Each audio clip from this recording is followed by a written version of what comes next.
नमस्कार दोस्तों, मेरे YouTube channel study for knowledge में आप सभी का हार्दिक स्वागत है। दोस्तों 300 प्रश्नों की भारतीय इतिहास के 300 प्रश्नों की श्रृंखला में मैं पार्ट 3 लेकर आया हूं। तो आइए देखते हैं। इसका पहला प्रश्न है, वंदे मातरम को सर्वप्रथम कांग्रेस के किस अधिवेशन में गाया गया था? तो ये 1896 में कांग्रेस का अधिवेशन हुआ था, जो कि कलकत्ता में हुआ था और इसी में ये वंदे मातरम को सर्वप्रथम गाया गया था। अगला प्रश्न है, अलाउद्दीन खिलजी के शासनकाल में बाजार की गुप्त रूप से खबर सुल्तान तक पहुंचाने वाले गुप्तचरों को क्या कहते थे? तो ऐसे गुप्तचर जो सुल्तान तक बाजार की पूरी खबर, गुप्त खबर पहुंचाने वाले थे, उनको कहते थे मुन्हियान। मुन्हियान कहा जाता था।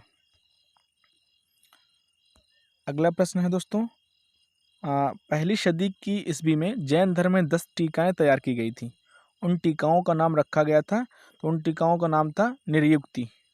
अगला प्रश्न है, अशोक के धम्म में ब्राह्मणों, सन्यासियों, मित्रों आदि के साथ अच्छा व्यवहार करने वाले को क्या कहा जाता था?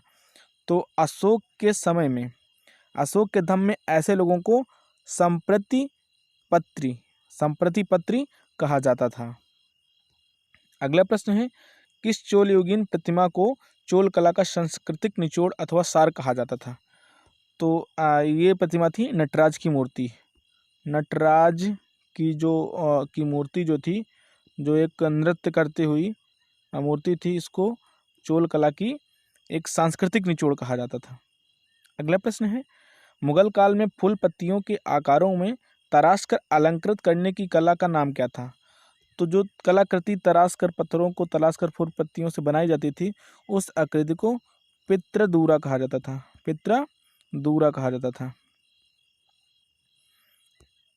अगला प्रश्न है दोस्तों, मुगलों से संधि के पश्चात मेवाड़ के राजा अमर सिंह ने अपना शेष जीवन किस स्थान पर व्यतीत किया था?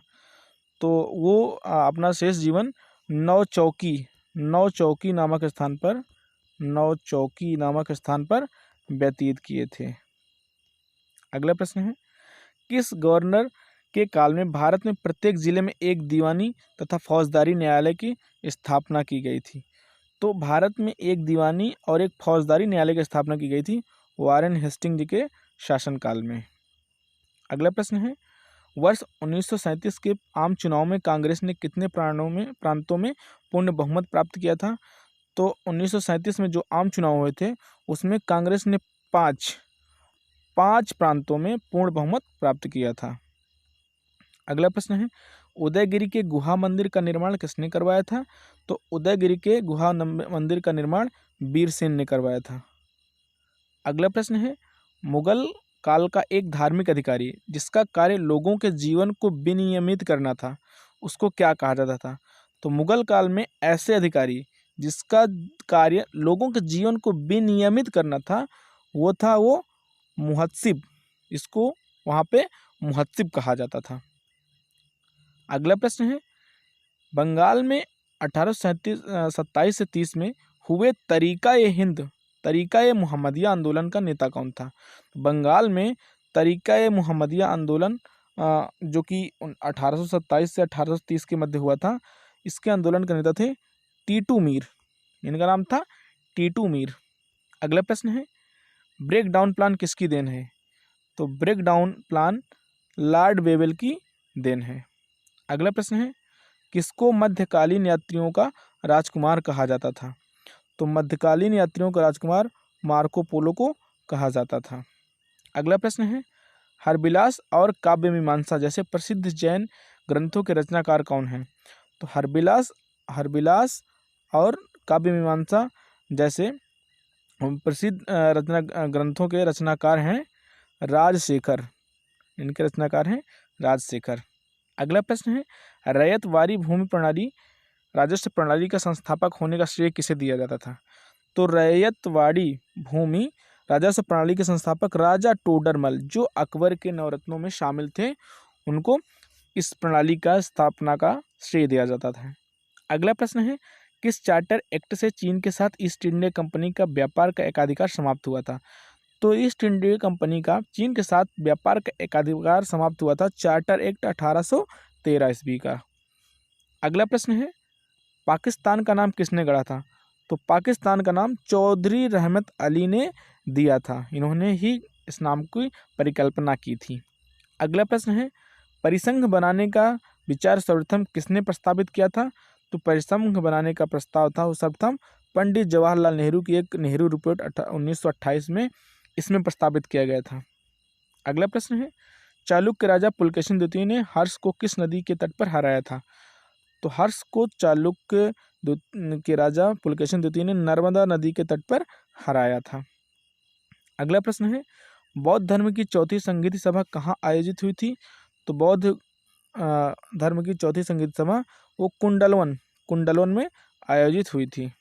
अगला प्रश्न है, मुगल राजकुमारियों में कौन एक इतिहासकार थी? तो वैसे तो बहुत सारी मुगल राजकुमारियां थीं, लेकिन उनमें से गुलबदन बेगम वो एक इतिहासकार थीं। अगला प्रश्न है, ऋग्वेद में सबसे अधिक किस देवता को उल्लेख मिलता है? तो ऋग्वेद में सबसे अधिक इंद्र देवता का उल्लेख मिलता है। अगला प्रश्न है, भारत के अतिरिक्त किस देश में 15 अगस्त को स्वतंत्रता दिवस मनाया जाता है? तो 15 अगस्त को भारत के अतिरिक्त कांगो रिपब्लिक में, जो एक अफ्रीका महाद्वीप का एक देश है कांगो, वहाँ पे 15 अगस्त को ही स्वतंत्रता दिवस मनाया जाता है। अगला प्रश्न है, अंग्रेजी में लिखा पहला भारतीय उपन्यास कौन सा था?